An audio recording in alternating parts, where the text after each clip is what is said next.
The problem in Venezuela started 17 years ago, since 1998. Since Hugo Chavez arrived to the power, promising a change in the government using the flag of socialism. Chavez imposed socialism into the roots of the government and into the roots of the people, changing people's minds and shaping them to see that socialism was a solution to change our country. Chavez was boosted by a huge oil price. The barrel of oil in our country, when Chavez went to power, it was almost $100. He was enjoying the best revenues of our country's mineral resources.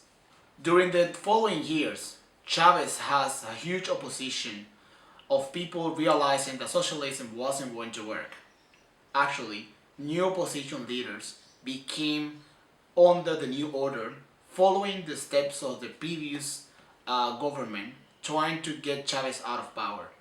Opposition leaders became part of the government, trying to advise Chavez not to follow the socialism. On the following years, new opposition leaders became a really important part of the Chavez anti-government protest. Chavez suffered for a lot of protests, people going out on the street claiming that socialism wasn't the way to go. Chavez wasn't doing the things on a perfect way. Socialism wasn't working. After Chavez died, a self-proclaimed person became the new president of Venezuela. Nicolás Maduro was a guy that said that Chavez gave him an order to continue the path of socialism in our country. In 2013, prices of oil dropped. The oil barrel that was costing $100 became $40, and all the government and all the infrastructure fall apart.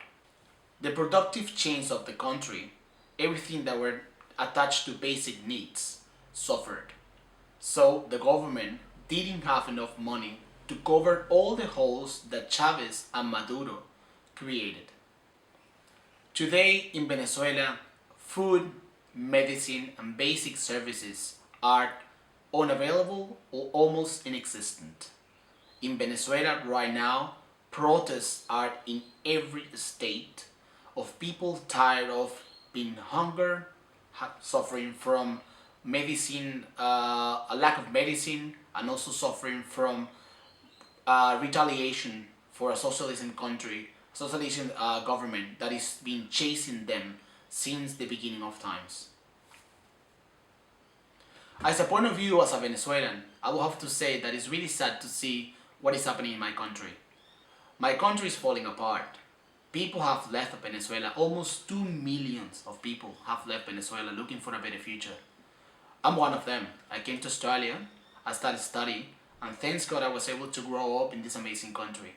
But there's still people in Venezuela suffering. People every day gathering food on the street, on the trash bags, because there's no way that they can find food in a supermarket, because it's inexistent or it's extremely expensive.